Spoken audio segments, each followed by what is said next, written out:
എടാ ചിണ്ടു, നീ ഒരു കാര്യം അറിഞ്ഞോ? ഇന്നലെ അപ്പുറത്ത് സരള ചേച്ചി ഉണ്ടല്ലോ, സരള ചേച്ചിയുടെ വീട്ടിലൊരു പാമ്പിനെ കണ്ടുന്ന്. അതെപ്പോ? ഞാൻ ഇന്നലെ സരള ചേച്ചിയുടെ അപ്പുറത്തെ വീട്ടിൽ നിന്ന് TV കാണുന്നുണ്ടായിരുന്നല്ലോ, ഞാനൊന്നും കണ്ടില്ലല്ലോ. അതെപ്പോഴായിരുന്നു? പാമ്പോ?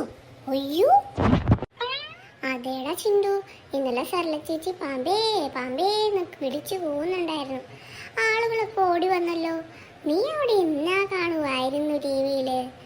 ഇതൊന്നും നീ അറിഞ്ഞില്ലേ? കഷ്ടം. അയ്യോ, ഞാൻ മാത്രം അറിഞ്ഞില്ലല്ലോ ഇതൊന്നും. എന്നാലും ഞാൻ എന്താ അറിയാനേ?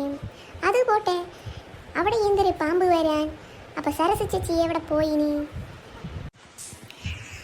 അതെനിക്കറിയില്ല. ദാ സരള ചേച്ചി വരുന്നുണ്ട്. സരള ചേച്ചിനോട് തന്നെ ചോദിക്കാലോ. എന്തിനടാ മക്കളെ രണ്ടുപേരും നട റോട്ടിൽ നിൽക്കുന്നത്? വെയില് കായത്തില്ലേ? തൊലി കറുത്ത് പോകത്തില്ലേ? എന്തൊരു നിങ്ങള് ഇവിടെ തനിയെ നിൽക്കുന്നു? ആരെങ്കിലും കാത്തു നിൽക്കുകയാണോ? എന്തൊരു മക്കള്? അത് പിന്നെ സരള ചേച്ചി, ഞങ്ങളൊരു കാര്യം അറിഞ്ഞായിരുന്നു. അത് ഇന്നലെ പാമ്പ് വന്നായിരുന്നു. അല്ലല്ല, പാമ്പ് കയറിയായിരുന്നു വീട്ടില്. ഇന്ന് അവിടെ സൗണ്ടൊക്കെ കേട്ടായിരുന്നെന്ന് കേട്ട്. സത്യമാണോ? അത് എന്തൊരു പറയാന് മക്കളെ. അത് ഇന്നലെ എൻ്റെ കെട്ടിയോന് അടിച്ച് പൂസായിട്ട് 4 കാലി കയറി വന്ന്.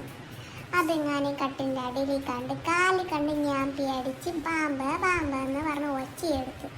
എന്തൊരു പറയാൻ, അയാളെ കുടിച്ച് കൊലക്കും കേട്ട് കയറി വന്നതാണ്. പാമ്പൊന്നും അല്ലായിരുന്നു കേട്ടാ.